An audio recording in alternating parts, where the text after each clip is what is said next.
Eh,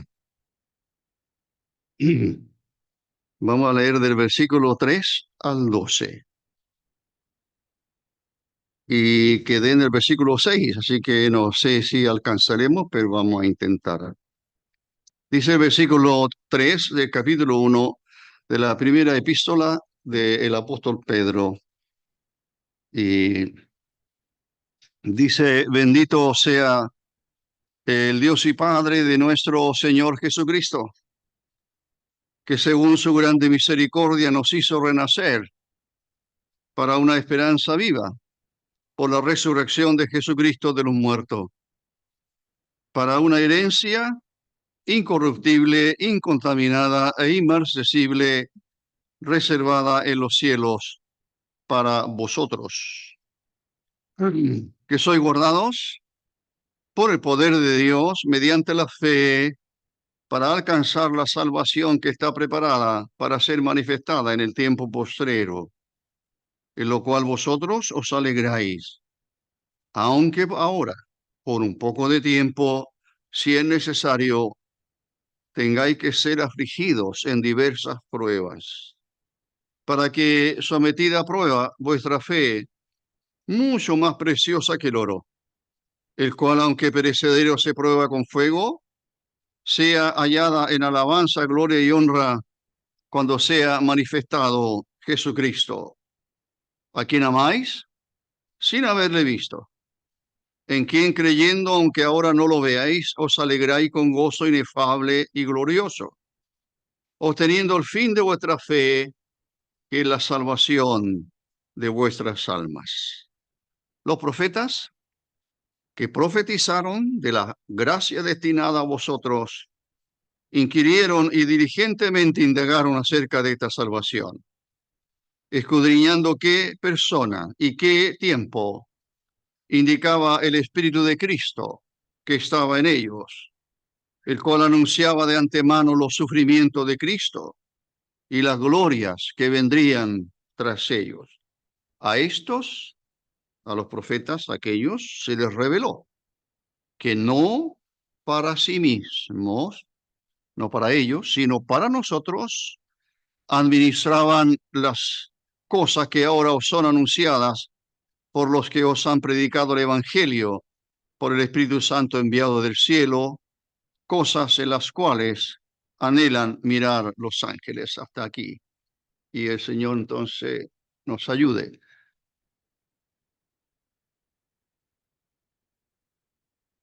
Quienes han estado en las reuniones anteriores o hayan escuchado o después en YouTube lo hayan escuchado. Eh, Creo que el segundo no está todavía, parece que no estaba en el mensaje, pero dice, perdón, he estado diciendo que esta epístola, primero que nada, escrita por Pedro, el apóstol, que escribió 2 epístolas, y esta epístola va dirigida a un grupo especial de creyentes que han sido expatriados, son peregrinos. Por lo menos se mencionan allí 5 provincias de, pertenecían a Roma en aquel entonces y que hoy son parte de la Turquía actual. En el versículo 2 son denominados como elegidos por Dios, elegidos según la presencia de Dios o la prognosis de Dios, el conocimiento anticipado de Dios, y han sido santificados del Espíritu para obedecer y ser rociados con la sangre de Jesucristo. Y ahí están las 3 personas de la Trinidad. El versículo 3 comienza un párrafo que es continuo, por lo menos hasta el versículo 9, es un solo párrafo, y que se refiere, primero que nada, comienza en el versículo 3 con una expresión de alabanza al Señor. El vocablo bendito es el vocablo alabado, sería en nuestro idioma alabado, y que significa alabar a una persona, significa darle, por supuesto, honores, por así decirlo. El bendito Dios, aparece esta frase, este mismo pasaje, en la segunda epístola del apóstol Pablo a los Corintios y también exactamente igual en Efesios 1 y 3, y lo pueden comparar.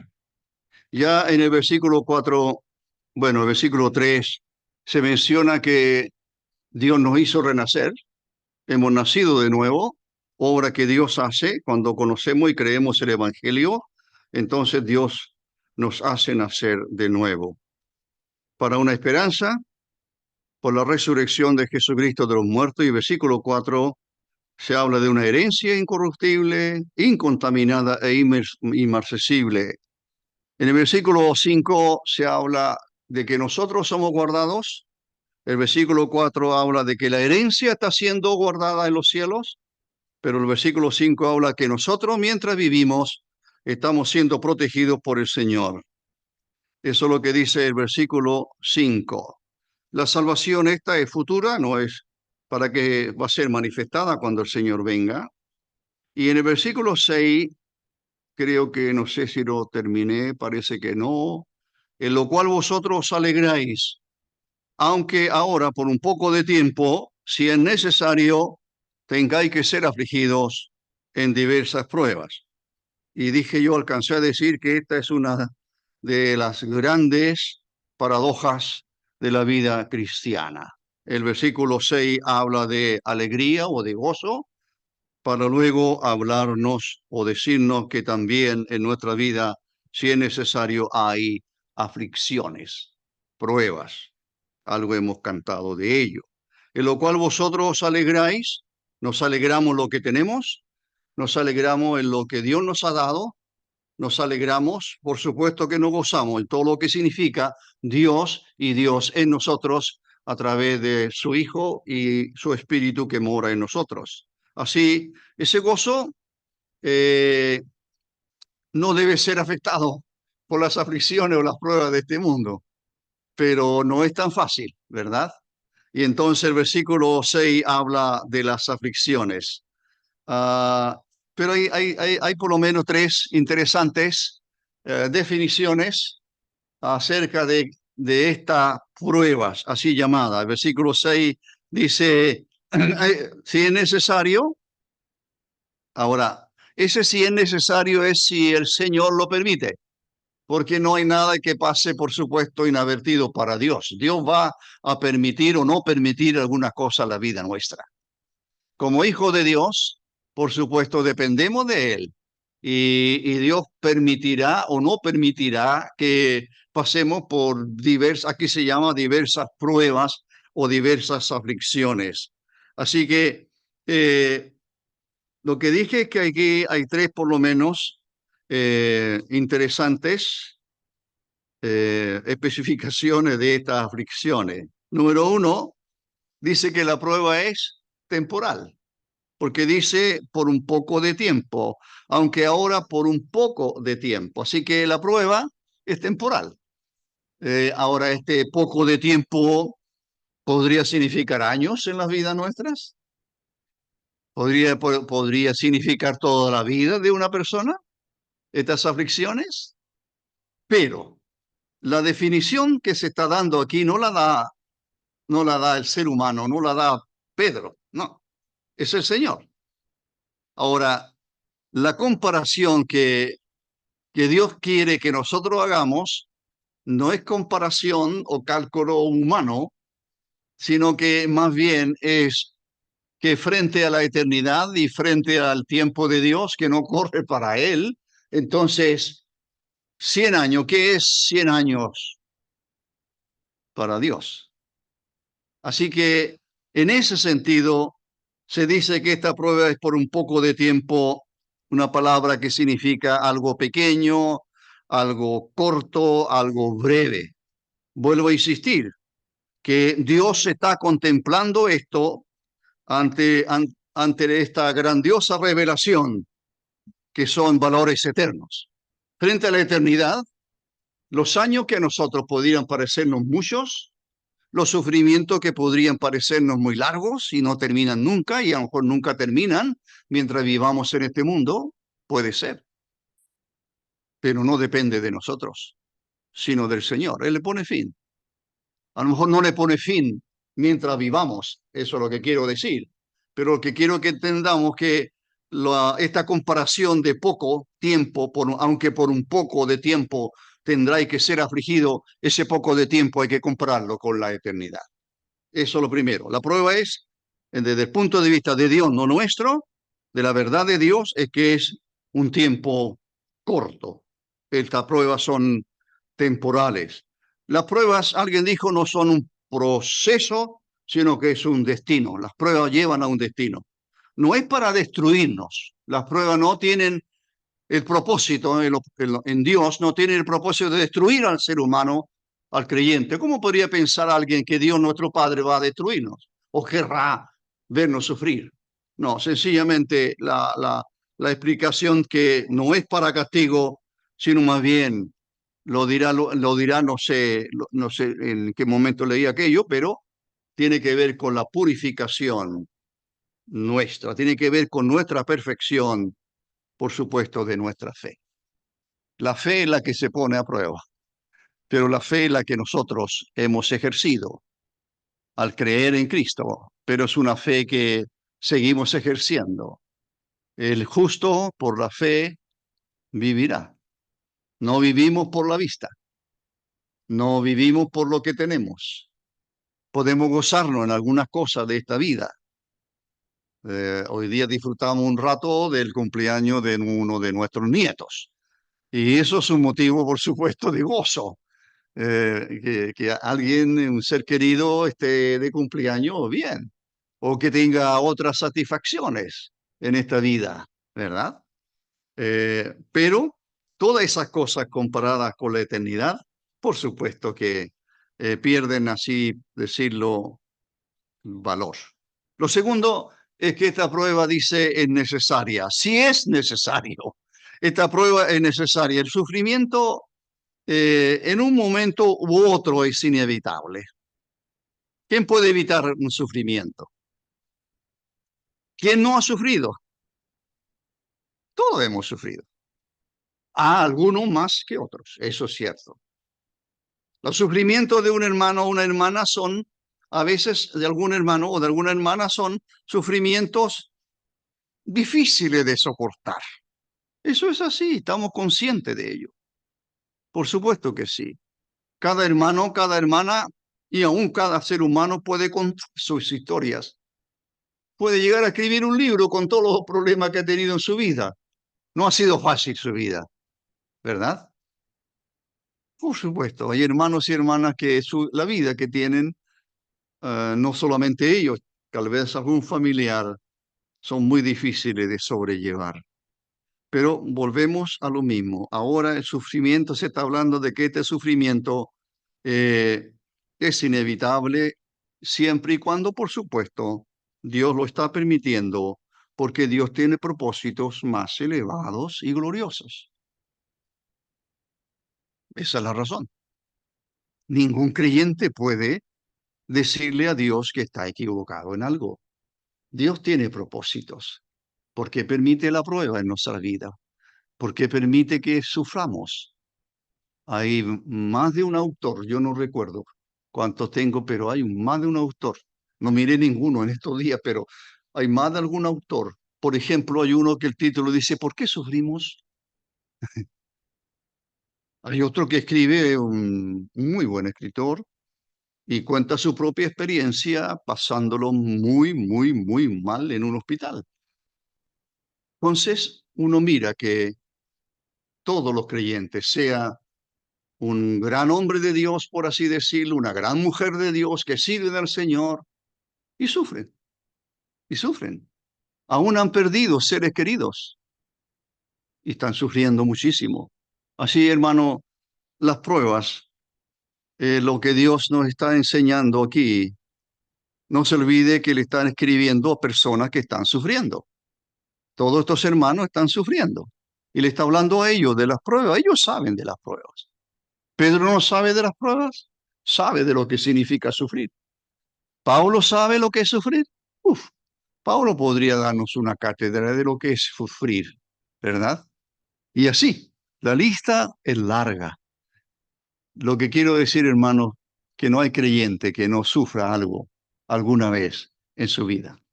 Así que lo importante que es que miremos el sufrimiento a la luz de la palabra del Señor, a la luz de lo que el Señor permite, por qué lo permite, qué quiere de nosotros, pero eso es lo que vamos a mirar. Además, no se olvide aquel texto, a los que aman a Dios, Romanos 8, todas las cosas les ayudan a bien. Y todas las cosas significa todas las cosas, buenas y malas, decimos a veces nosotros, gozosas o tristes. Así tenemos que mirarla. Y además, lo último que dice que las pruebas son diversas.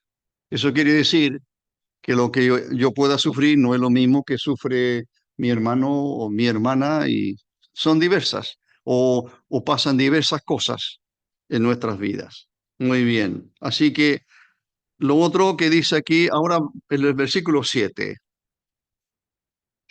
para que sometida, aquí hay una razón, para que sometida a prueba vuestra fe. Mire, la fe está siendo probada. Esa es la razón del sufrimiento, es probar la fe. No es probar si la persona tiene fe o no tenga fe. Ya le adelanto que tiene que ver lo genuina que es esa fe, cuán verdadera es esa fe. Y no es que Dios quiera saber si yo tengo fe o no. ¿Sabe Dios si yo tengo fe? Por supuesto que sabe. Él no está averiguando si soy hombre de fe. Él no está averiguando si usted, hermana, es una mujer de fe. No, no, él lo sabe. Cuando Abraham es probado, cuando Dios le pide que sacrifique a su hijo, lo ofrezca en holocausto sobre aquel monte, Dios quiere saber, da la impresión que la frase cuando dice Dios detiene, dice, ahora ya sé que me amas. No, Dios no está en eso. Ah, sí, Abraham me ama mucho, porque ahora me doy cuenta que está dispuesto a sacrificar a su hijo. ¿Sabía Dios? Todo lo sabe. ¿Quién no lo sabía? Abraham. Abraham no tenía idea a lo mejor cuánto amaba a Dios. Abraham no tenía idea cuánta realmente fe tenía él en Dios. Abraham no sabía si él podía soportar esa prueba. A lo mejor no la soporto. Dios me está pidiendo algo que no puedo hacer. Voy a sacrificar a mi hijo. Pero lo hizo. Ustedes dicen, Dios, sí, pero lo hizo, por así decirlo. Así que el texto dice que sometida a prueba vuestra fe, y vuestra fe es mucho más preciosa que el oro. Y el oro es un metal precioso, ¿verdad? Pero el cual dice, aunque perecedero se prueba con fuego, sea hallada en alabanza. Qué es hallada en alabanza? La fe. Gloria y honra cuando sea manifestado Jesucristo. La prueba de vuestra fe, esa es la frase con que se identifica exactamente igual, está en Santiago 1 y 3. Después lo puede mirar en casa, quiere reestudiar el tema, quiere saber más de las pruebas, va a encontrar muchísimos pasajes y experiencia de hombres y mujeres de Dios, como dije. La prueba de vuestra fe entonces está también en Santiago 1 y 3 si lo quiere examinar. La prueba,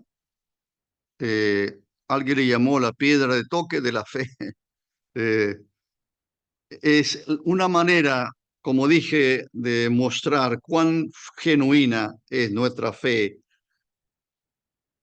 para que nosotros realmente, para nosotros, beneficio nuestro, pero también para beneficio de otros creyentes. Sí, es un creyente que ha sufrido mucho, es una hermana que ha sufrido mucho, pero ha sido fiel, ha sido fiel. Es una mujer de fe, ahí está mostrado. Dios lo sabe.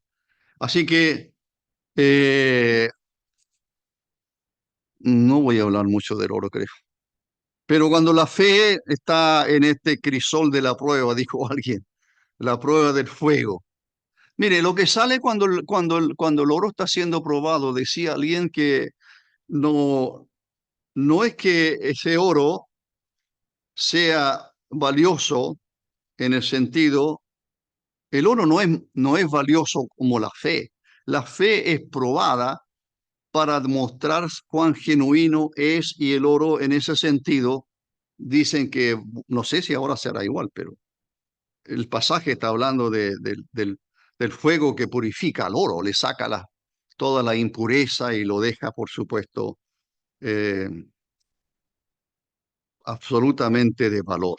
Así que la fe no tiene que ser mostrada ante Dios. Repito esto, la fe no tiene que ser mostrada ante Dios. Yo no tengo que mostrarle nada a Él. Él conoce mi vida y mi corazón. No tengo que mostrarle tampoco a los demás y decir, mire, pasé por la prueba y mire cómo estoy ahora. No, porque eso sería como ufanarse un poco, ¿verdad? Y no es propio de un creyente. Pero para nosotros mismos, pasar una prueba significa muchísimo para nuestra fe y seguir confiando en el Señor. Mire, la fe también, como dije, se manifiesta mejor en estas pruebas alentando a otros creyentes. Por eso que se escriben estos libros muchas veces, por eso está escrito en la Escritura, está relatado tanto sufrimiento de tantos hermanos y uno dice, se pregunta, ¿por qué estos hermanos sufrieron tanto? ¿No se ha preguntado eso? ¿Por qué Pablo casi no tuvo tiempos tranquilos? En la cárcel varias veces, en azote varias veces, etcétera, etcétera. Y, y ahí está el apóstol. Muy bien. La fe es probada y ante el mundo el creyente en Cristo dará un testimonio claro de esa fe en el Señor. Muy bien. Dice que esta fe resulta, una vez probada, resulta en alabanza, en gloria y honra, tanto para Dios, pero por supuesto también para el creyente, pero cuando estemos en su presencia para disfrutar de todo esto que Dios nos ha dado. Así que, y eso será cuando el Señor sea revelado en gloria, es decir, cuando Él venga seguramente a este mundo con su iglesia. Muy bien. Avanzo un poco más. Hay algo más que decir. Esta fe probada será aprobada. Se habla de alabanza, se habla de honra y de gloria. Esos son los tres términos que se aparecen aquí para hablar de una fe probada y que salió aprobada, y eso va a resultar en alabanza y en honra y en gloria. Alabanza tiene que ver con la aprobación divina, la honra tiene que ver con una recompensa generalmente, una recompensa apropiada, y la gloria en la posición nuestra, en la presencia de Dios. Como dijo el Señor en su oración, Padre, aquello que me has dado, quiero que estén conmigo para que vean mi gloria que me has dado. Vamos a disfrutar la gloria de Dios por la eternidad. Así, eso es el versículo 7. Versículo 8.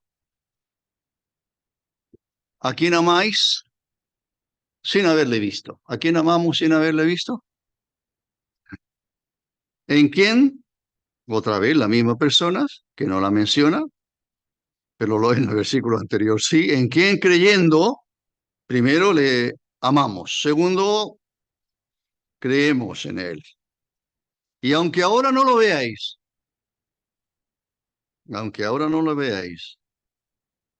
dice el texto, os alegráis con gozo inefable y glorioso. Hay mucho calor. Sí.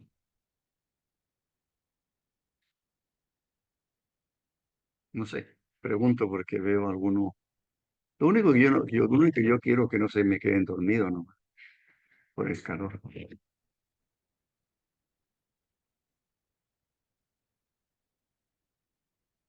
¿A quién amáis sin haberle visto? ¿En quién creyendo, aunque ahora no lo veáis, dice el versículo 8 del capítulo 1 donde estamos? Os alegráis. Otra vez, con gozo que se califica como inefable y glorioso. Bueno, ¿quién o a quién? Es Cristo, porque acá se acaba de mencionar antes, como dije. Así que cuando le veremos, ¿a quién amáis sin haberle visto? Ahora no le hemos visto, no le podemos ver, nadie puede decir que él lo haya visto. Si alguien dijera que ha tenido alguna visión de él, de su persona, está mintiendo. No, él no se ve. No. ¿Cómo se va a mostrar? Lo conocemos a través de la Escritura, pero me estoy refiriendo a haberle visto como le vio Pedro. o como le vio todos los apóstoles que disfrutaron de su persona por años. A quien amamos, y esa persona seguramente a quien le escribe, porque dice a quien amáis sin haberle visto. Así que todos esos creyentes a quienes les escribe, lo más probable que por lo que está diciendo es que nunca conocieron físicamente, no conocieron al Señor, pero le aman. Y eso es lo que ocurrió con nosotros. Le amamos sin haberle visto. Así que la verdadera fe, hermano, no depende de la visión. No tiene que ver con la visión. No tiene que ver con que tengo que verlo. Eso es lo que dijo Tomás. ¿Verdad? Ese fue al extremo, Tomás. Tomás. Es agradable, Tomás, ¿verdad? Si no viere y me tiere mi dedo, si no viere las marcas y aún me tiere mi dedo, no voy a creer. ¿Qué dijo el Señor a la semana siguiente? Una semana pasó. Tomás, no sé cómo pasó esa semana. Usted puede imaginárselo. Todos los demás habían disfrutado de la presencia del Señor y todos los demás le dijeron, al Señor hemos visto. Y dicen, no, no, no, no, no, no, no, yo tengo que verlo. No puedo creer sin verlo y sin tocarlo hoy también. Cuando el Señor se le aparece, habla con él, ¿verdad? ¿Qué dice al final el Señor? Bienaventurado los que no vieron y creyeron. Bienaventurados los que no vieron y creyeron. ¿No cree usted que estamos ahí? Por supuesto. ¿Y estos creyentes? También. Así, la verdadera fe entonces no depende de una visión. Y el amor tampoco. Ni la fe ni el amor depende de la visión. Alguien dice, oh, yo le amo porque la primera vez que le vi... No, eso no tiene que ver con eso. No. Así que estos primeros lectores no conocieron al Señor de forma presencial o física, como diríamos, pero le amaron cuando escucharon el Evangelio y lo creyeron. Entonces, desde ahí que amamos al Señor. Este amor nace, hermano, en el amor a Cristo. Usted está hablando de amar al Señor. Yo no sé cuánto le amamos. Yo no sé cuánto amamos a Cristo. No sé. Cada creyente sabe o debe saber cuánto realmente él ama a su Señor. Y aquí este amor nace en un corazón redimido. No puede haber amor en una persona que no ha sido redimida. ¿Cómo podría amar a Cristo? ¿Cómo podría amar a Dios? Una persona que jamás, aunque haya escuchado el Evangelio, pero si no ha creído en él, no, ¿qué motivo tiene para amarle? Le amamos al Señor desde que el Señor, por supuesto, nos redimió. Le amamos. Nosotros le amamos a Él. ¿Quién dice eso? El apóstol escribe, el apóstol Juan. Le amamos a Él porque Él nos amó primero. Nuestro amor corresponde al amor suyo que se manifestó. Le amamos a Él, amamos a Cristo. Amamos por lo que Él es, por lo que Él hizo por nosotros. Le amamos porque Él me amó, como dice Pablo, el que me amó y se entregó a sí mismo por mí. Yo amo a esa persona que se entregó por mí, que me redimió, que voy a la gloria con Él. Amo a mi Señor. Así, esta es una actitud, o debe ser una actitud absolutamente constante, concreta y eternamente. ¿En quién creyendo? Dice el texto, creo que debe decir seguir creyendo. ¿En quién seguimos creyendo? Bienaventurado, como ya cité, los que no vieron y creyeron. ¿En quién? La fe descansa primero en la persona de Cristo, en Él. Nuestra fidelidad habla de la confianza, de nuestra fe, por supuesto, confianza que tenemos los creyentes en Él. Habla de la alegría o del gozo. Somos bendecidos con el resplandor de ese amor suyo hacia nosotros, pero esto produce en nosotros gozo. ¿En qué nos gozamos? ¿Qué es lo que nos causa más gozo? Las cosas de este mundo. Ya dije ya que hay motivos para gozarnos, por supuesto. Hay hartos motivos para gozarnos en este mundo, claro que sí, pero todos son motivos, toda esa causa de gozo, todo ese gozo que tenemos es para esta vida.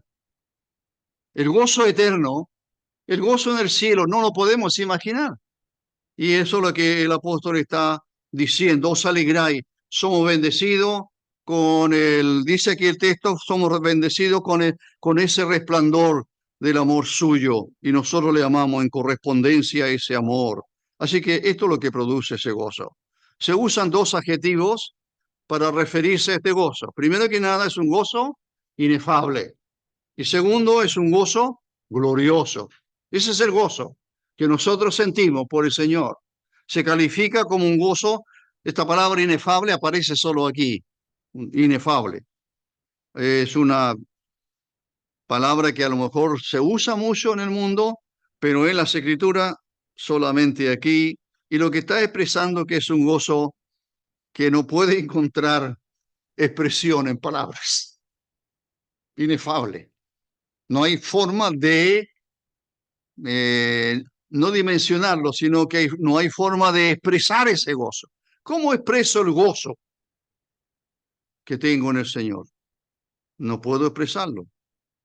Además, es un gozo, se califica aquí como un gozo glorioso, glorioso. Ahora, esta gloria, por supuesto, no es propia nuestra, no es de nosotros.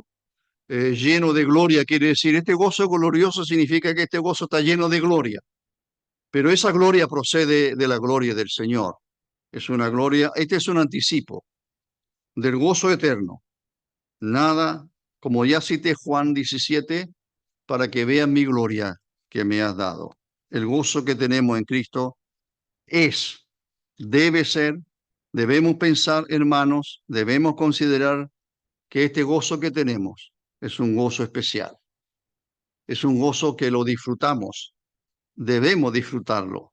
Debemos pensar constantemente, permanentemente, continuamente. Debemos pensar cuán bendecidos somos. Podemos gozarnos en Cristo en cualquier momento de nuestra vida. ¿Y qué tenemos ahora? Versículo 9 ya. Qué bien, porque quiero terminar el pasaje.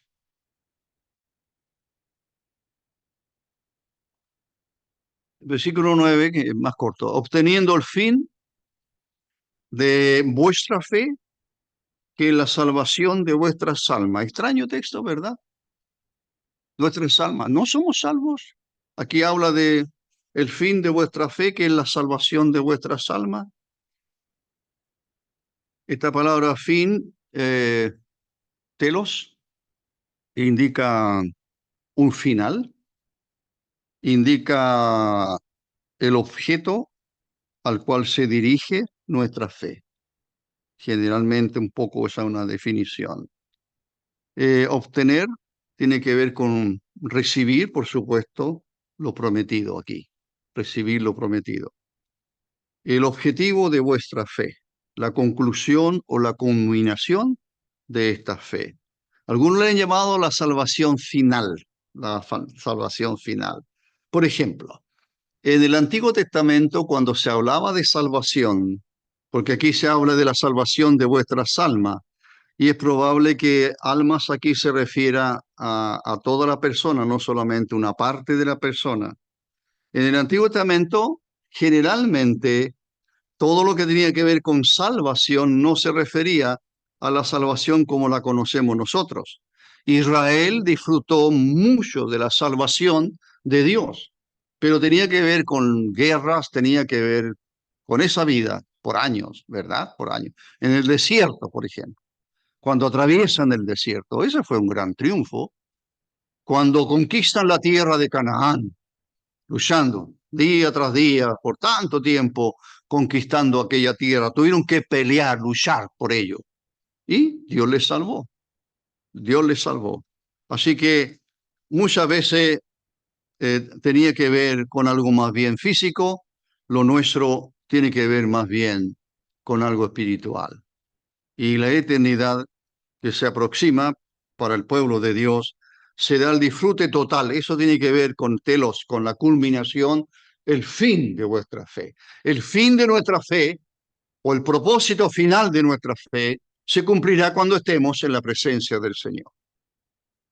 Versículo 10, 11 y 12 tiene que ver con los profetas, esos tres versículos.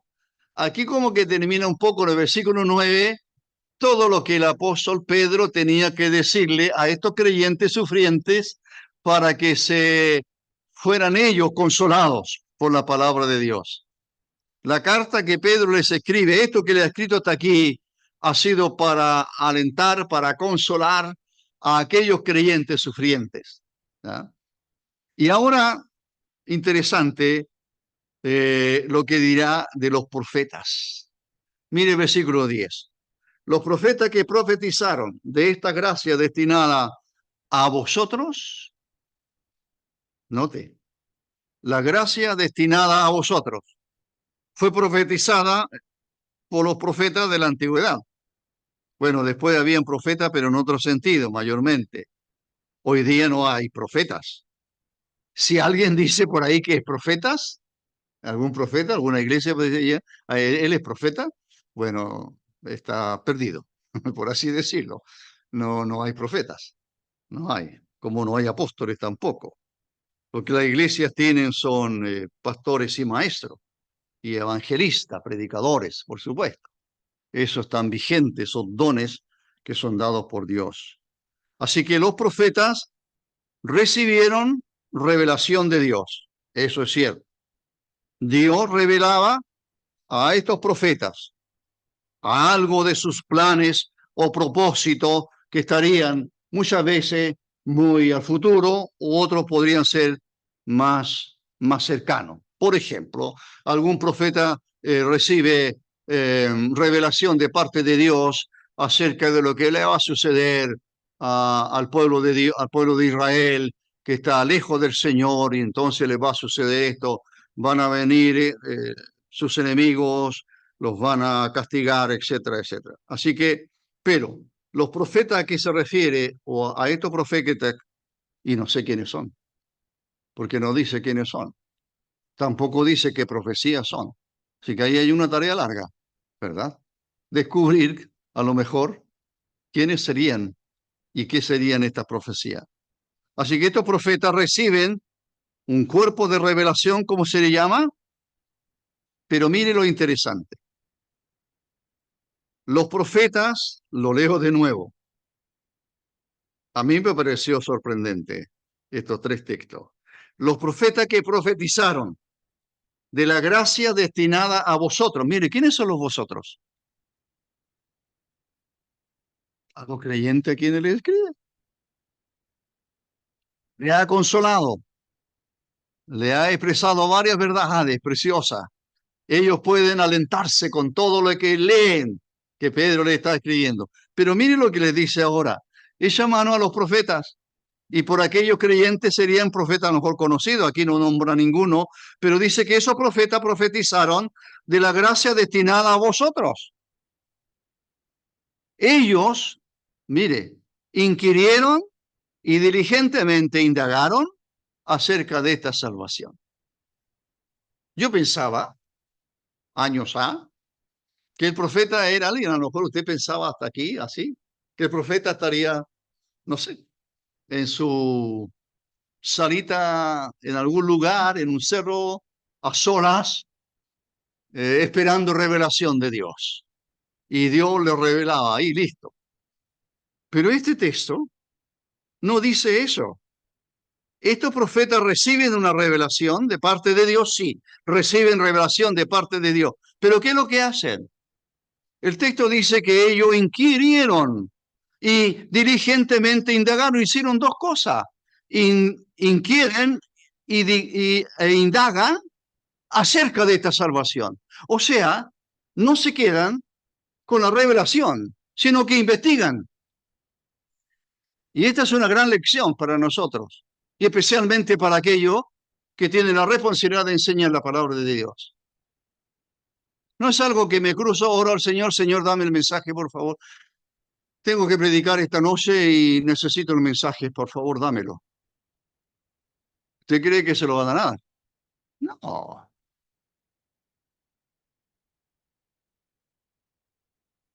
Mire, los profetas estos reciben revelaciones de parte de Dios. Ellos inquirieron, ellos diligentemente indagaron. ¿Qué indagaron? El tiempo, dice, y las sazones a la que se hace referencia. Ellos reciben un cuerpo, así le llaman a algunos entendidos, reciben un cuerpo de revelación, pero ellos emprenden una tarea que requiere diligencia, tiempo, investigación. Uno de los buenos ejemplos, hermanos, ¿sabe cuál es? El de Daniel. ¿Te conoce a Daniel? ¿No es cierto?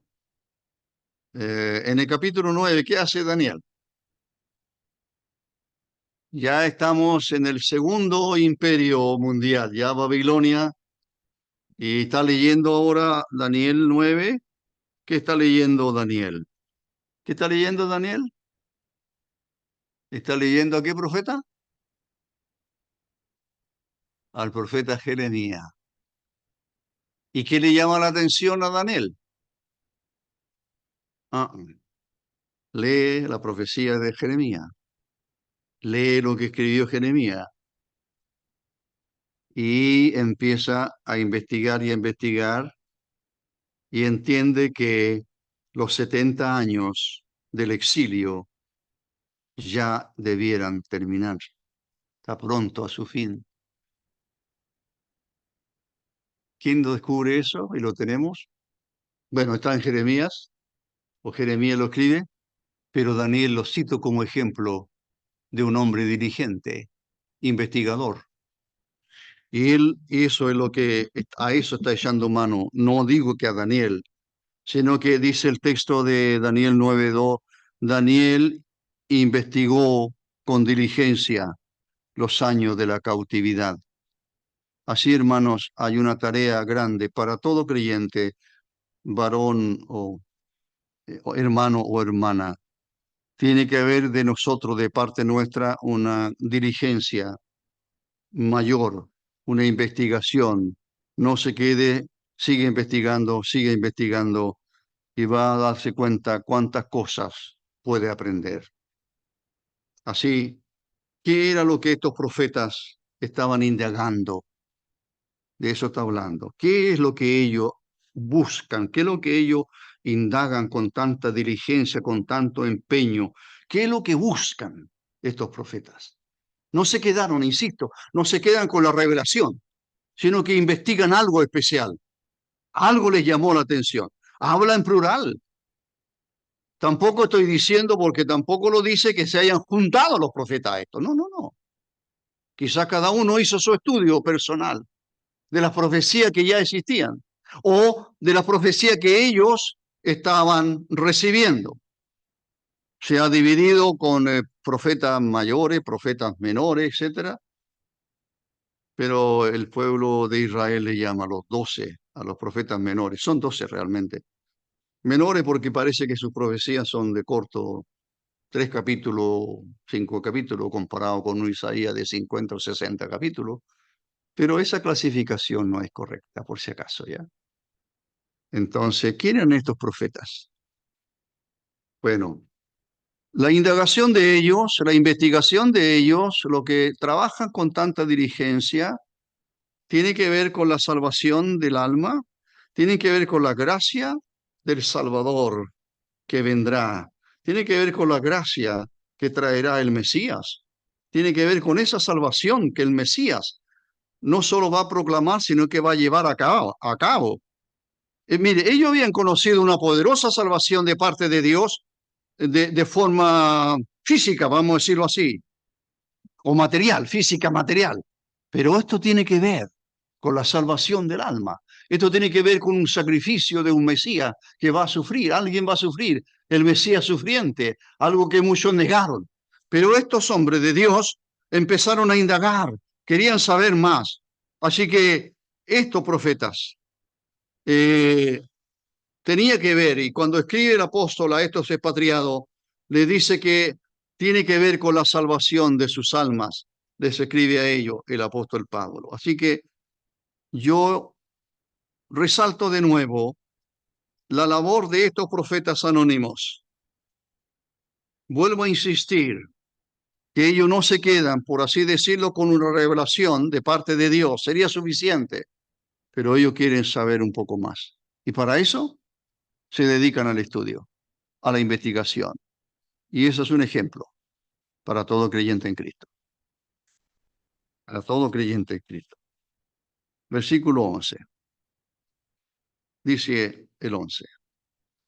Escudriñando. Mire todos los términos que usa.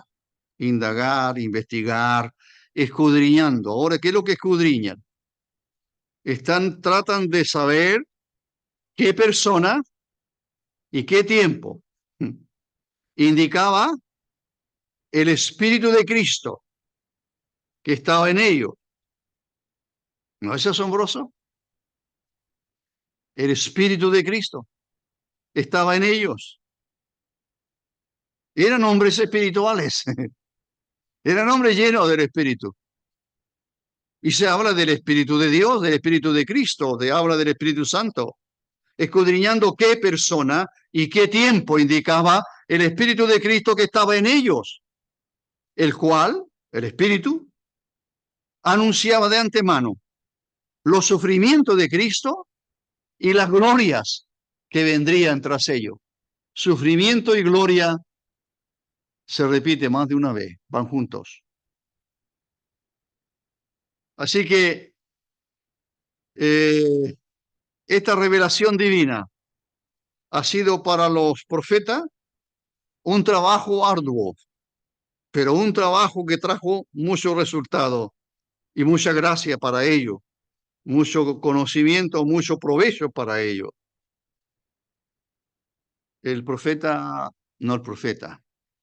David, el rey David.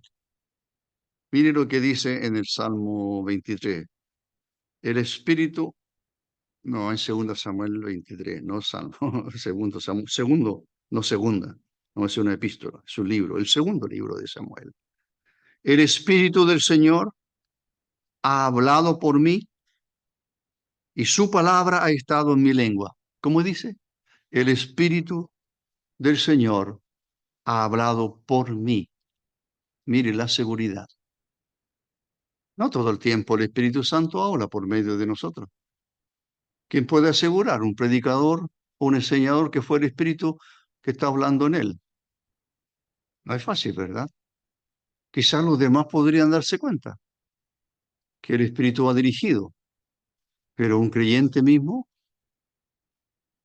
sería como muy arriesgado decir algo así. Ahora, el Espíritu señalaba hacia, eso es lo que está diciendo. ¿Hacia dónde señalaba el Espíritu en esta revelación, en sus investigaciones? ¿Qué es lo que encuentran? Que el sufrimiento pertenecía al Mesías, el Cristo. Habla de la manera, habla del tiempo, habla de los profetas. Los profetas sabían lo que estaban profetizando. No era algo que les llegaba nomás y lo podían escribir. No, yo encuentro que hay un trabajo arduo, hay un trabajo de tal vez de años, y habla del Espíritu de Cristo que estaba en ellos. Pero eso es lo que Pedro está diciendo. Se habla del Espíritu de Jesucristo que estaba en los profetas del Antiguo Testamento. Es el Espíritu Santo, que también se llama Espíritu de Cristo y Espíritu de Dios en Romanos 8. Así que mire lo que dice otro texto. Cuando está Pedro, el apóstol Pablo escribiendo una de sus epístolas, dice, y todos bebieron la misma bebida espiritual, porque bebían de la roca espiritual que los seguía, y la roca era Cristo.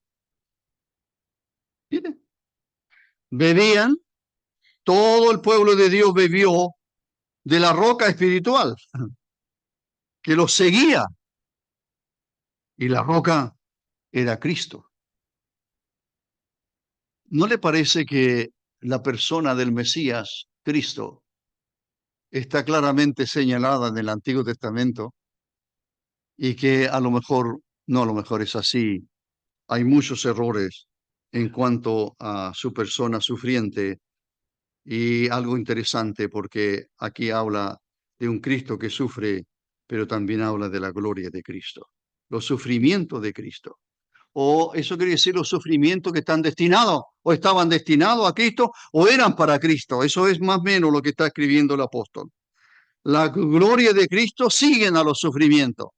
Eso lo dice el apóstol Pedro en el capítulo 4 y en el capítulo 5 2 veces. 3 veces más. En esta epístola, el apóstol Pedro está señalando los sufrimientos de Cristo y la gloria que vendrían tras ellos. ¿No le parece conocida esa frase? ¿Dónde la escuchó antes? ¿La escuchamos en Peñaflor o no? Los que fueron a los caminos de Maús. ¿Qué le dice el Señor a los de camino de Maús? Algo parecido. Si el Señor les habla de los sufrimientos del Mesías, los sufrimientos de Cristo y de las glorias que vendrían tras ellos. Sufrimientos primero, las glorias van juntas después.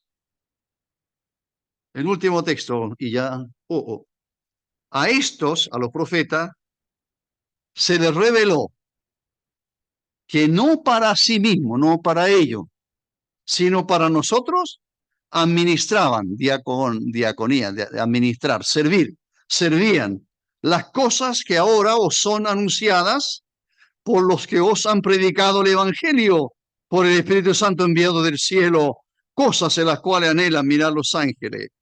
Así que lo que los profetas trataron de comprender, esta relación que hacen entre un estudio y una inspiración, los profetas del Antiguo Testamento, lo que ellos están haciendo, creo que fue Newton, alguien le atribuyó a Newton la siguiente frase: hacemos lo mejor que podemos y solo llegamos a rozar la ribera del conocimiento. Mire, y yo creo que así es con la palabra de Dios.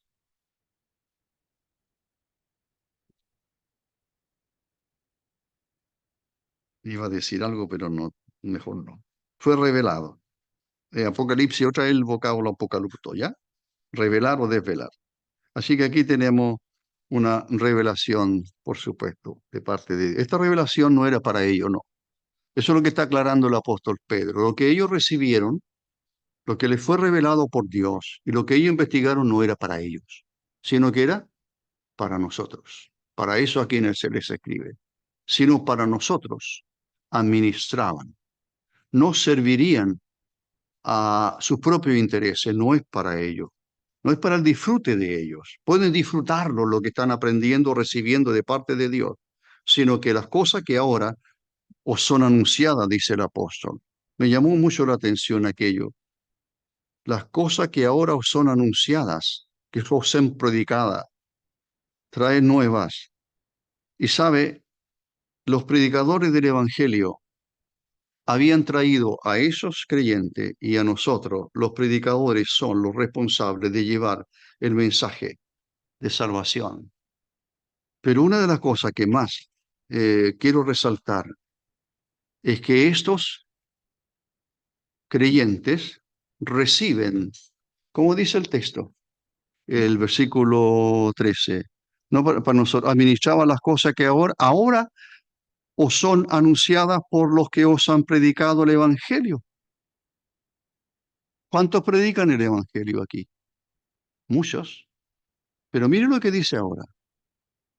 Son anunciadas por los que os han predicado el Evangelio por el Espíritu Santo enviado del cielo. Así que uno que predica el Evangelio tiene que estar consciente que su estudio y su mensaje tiene que ser guiado por el Espíritu de Dios. Eso es grande. Eso es una tremenda responsabilidad. O son anunciadas por el Espíritu Santo enviado del cielo, agregando cosas en las cuales anhelan mirar los ángeles. Me salto muchas cosas, pero termino con una frase que me agradó. Por mucho, dice un escritor, es más maravilloso ser un ser humano redimido que un ángel. Nunca había leído una frase, escuchado una frase así.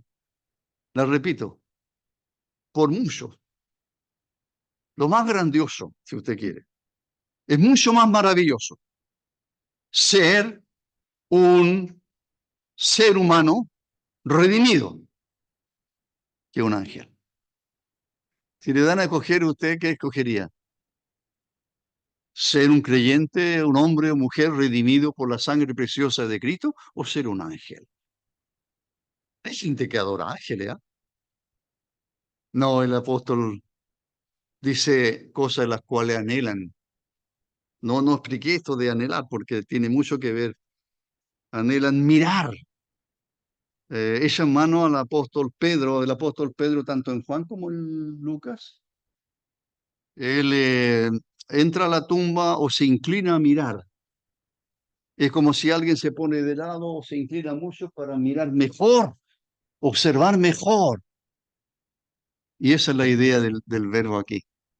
Los ángeles como que se inclinaron porque quieren mirar, conocer mejor. ¿Qué? Lo que nosotros disfrutamos. Cosas en las cuales anhelan mirar los ángeles. Oremos. Padre nuestro, te damos gracias nuevamente por la palabra que hemos podido leer y que nuestras almas, nuestros corazones, nuestras mentes se llenen de lo que te pertenece, de lo que es tuyo, porque eso es eterno. Que nos aferremos a tus promesas, que podamos entender que sí, las pruebas, el sufrimiento es parte del ser humano y los creyentes no estamos exentos de ello. La diferencia con los no redimidos es que nosotros tenemos una esperanza cierta. Si sufrimos aquí, dice la Escritura, por supuesto que nos gozaremos por la eternidad. Que las pruebas en nuestras vidas nos lleven al conocimiento cada vez más acabado de tus planes, de tus propósitos, y que nos hagan mirar más hacia tu persona. Ayuda a los que sufren, sostén y fortalece a los que están sufriendo. Son sufrimientos a veces el del cuerpo, son enfermedades graves, dificultosas, o a veces son sufrimiento del corazón por algo que sucede en sus familias. Hay padres que sufren por sus hijos y podíamos nombrar muchos más. Solo anhelamos a nuestro Dios y rogamos a ti, porque el deseo de nuestro corazón es que tu pueblo, los redimidos, podamos entender que las pruebas o el sufrimiento son permitidos por ti para que nuestra fe se ponga a prueba, para que esta fe se purifique, más bien. Y te damos gracias si podemos entender mejor los propósitos tuyos. Bendice a todos los creyentes, te rogamos, en el nombre del Señor Jesucristo. Amén. Muchas gracias. El jueves, la próxima.